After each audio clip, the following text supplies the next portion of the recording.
Hello everyone, आइए आज हम लोग करने वाले हैं क्लास 9 का चैप्टर 4 इंग्लिश का। आपका प्रोज वर्जन है बिहेव बुक का 4 चैप्टर का।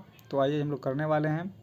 तो इस चैप्टर में सबसे पहले जो भी हार्ड वर्ड है उसको हम लोग देखने वाले हैं, जैसे कि एमेटर मतलब शौकीन, रेजिमेंटेशन मतलब कठोर नियंत्रण, स्टैफल मतलब किसी बात को दबा देना, लिबरल मतलब भिन्न मतों और व्यवहारों के प्रति उदार, एलाई एलाई मतलब पक्षधर या समर्थक, फिलिस्टीन मतलब अशिक्षित, पैटेंट पैटेंट मतलब किसी चीज़ का पैटेंट होना मतलब एकाधिकार होना, ऑब्सोल्यूट मतलब पूरा, अनरेवलिंग मतलब उजागर, फैल्टर्ड मतलब कमज़ोर पड़ने लगा, डिफ्लेक्टेड मतलब विचलित हुई या हुआ, इन एन अप्रोर मतलब हंगामे में, मिसिव मतलब आधिकारिक पत्र, विजनरी मतलब भविष्यदर्शी।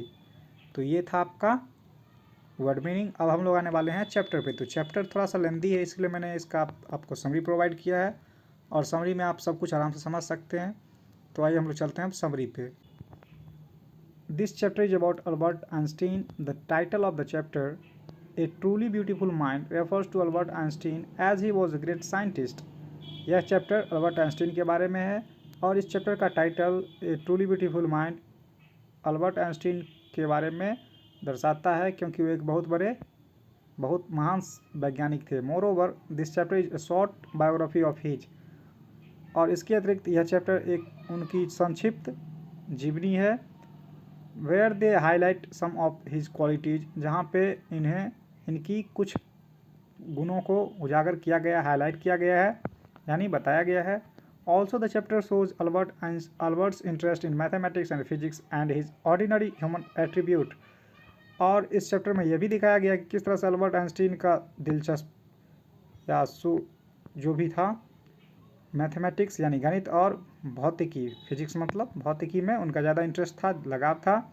हिज ऑर्डिनरी ह्यूमन एट्रीब्यूट, और जो कि ये साधारण सा जो भी इनका होना, मनुष्यों के जैसे पास जो होता है साधारण, उनसे ये थोड़ा सा इनका डिफरेंट था। However the title a truly beautiful mind में let you wonder how a scientist mind can be beautiful. और इससे परे आप ये भी जान सकते हैं कि किस तरह से एक वैज्ञानिक का दिमाग सुंदर हो सकता है, अच्छा हो सकता है। इन दिस लेसन, इस पार्ट में we get to know about another aspect of his life. और हम लोग इस चैप्टर में, इस पार्ट में उनके जीवन के दूसरे पहलू के बारे में जानने वाले हैं। His other side that he believes in humanity. Moreover, he advocates world peace in non-violence his entire life. जो कि वो मानवता में विश्वास रखते हैं। इसके अतिरिक्त वो विश्व शांति के लिए लड़ते रहे अपनी पूरी ज़िंदगी। That's why the title refers to him as a truly beautiful mind. और इसी कारण से इस चैप्टर का title a truly beautiful mind रखा गया है। इन 14th of March 1879, 14 मार्च 1889 सन 1879 ईस्वी में Albert Einstein was born in the German city of अल्म।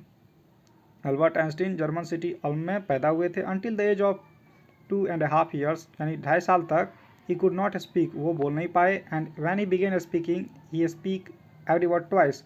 और जब वो बोलना शुरू किए तो एक ही वर्ड को बार बार 2 बार बोलते थे। इन चाइल्डहुड, बचपन में, his playmate considered him to be boring, उनके साथी सहपाठी उन्हें बोरिंग समझते थे। His mother also thought that he was crazy because of abnormally large size of his head. उसकी माँ भी उसे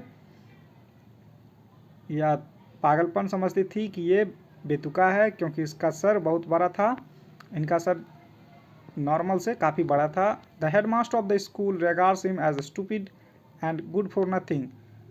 और जिस विद्यालय में ये पढ़ते थे वहाँ के हेडमास्टर यानी प्रधानाध्यापक इन्हें बेवकूफ़ समझते थे और किसी भी चीज़ में अच्छा नहीं समझते थे।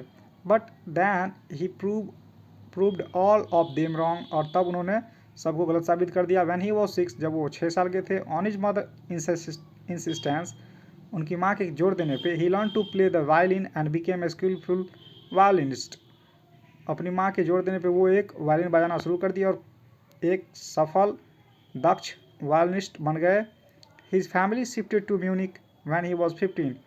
उनका परिवार म्यूनिक में शिफ्ट हो गया जब वो 15 साल के थे। But there he feels uncomfortable with the strict discipline of the school, so he left it.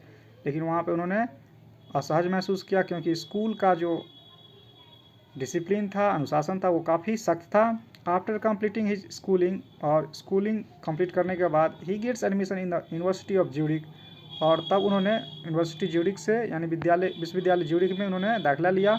Because the atmosphere in the university was more liberal and they accept new ideas and concepts, क्योंकि वहाँ का जो वातावरण था वहाँ पे नए बातों को, नए सिद्धांतों को अपनाया जा सकता था, अपनाया जाता था, उन पर बहस होती थी। Besides he has more interest in physics and mathematics, इसके अलावे कि उनका ज़्यादा से ज़्यादा दिल जो फिजिक्स में और मैथमेटिक्स में लगता था। फिर भी at the university he met a fellow student Mileva Maric, उन्होंने विश्वविद्यालय में एक साथी पार्टी से मिले जिसका नाम मिलेवा मैरिक था। She was equally clever and intelligent, वो बिल्कुल वैसी ही तेज और चालाक थी। Afterwards they married and had 2 sons, और जिसके बाद वो दोनों शादी किए और 2 बच्चे हुए। But unluckily there marriage did not last and split in 1919, लेकिन दुर्भाग्यवश उनका शादी ज़्यादा दिन चला नहीं और वो लोग 1919 में अलग हो गए। Subsequently after finishing his education, और इसी क्रम में अपनी शिक्षा पूरी करने के बाद Albert worked as a technical expert in the patent office at Bern, Albert Bern में एक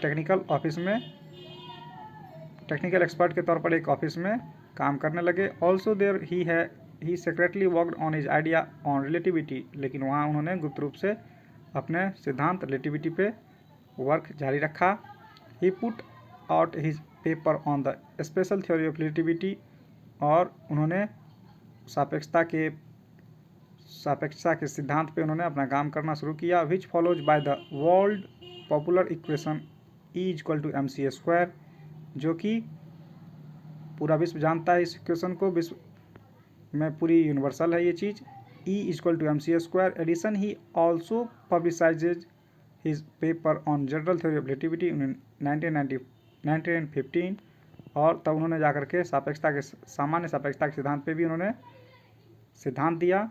ही gave an absolutely new definition to the concept of gravity, और तभी उन्होंने एक बहुत ही अलग तरीके से ग्रेविटी को समझाया। Also this theory makes him a famous figure, और इस सिद्धांत के बाद ये एक फेमस यानी प्रसिद्ध व्यक्ति बन गए। During the solar eclipse of 1990, और सूर्य ग्रहण के समय 1919 ईस्वी में सूर्य ग्रहण के समय his theory came out as accurate and changed physics, उनका सिद्धांत बिल्कुल सही लगा और उन्होंने पूरी विश्व को भौतिकी को बदल डाला। When Nazi came to power in Germany he immigrated to the USA, और जब जर्मनी में नाजी पावर में आए, सत्ता में आए, तब वो USA चले गए। He does so because he did not want his research and findings to be used for destruction, उन्होंने ऐसा इसलिए किया क्योंकि वो नहीं चाहते थे कि उनकी खोज और सिद्धांत से मानवता का नाश हो। Further when Germany discover the principle of nuclear fusion इन 1938, लेकिन जब आगे जाकर जर्मनी को न्यूक्लियर फ्यूजन के बारे में 1938 में पता लग गया, he was the first person to write to the American president about the danger of atomic bombs, तब उन्होंने सबसे पहले अमेरिकी राष्ट्रपति को इसके खतरा के बारे में समझाया, लिख के समझाया, बताया।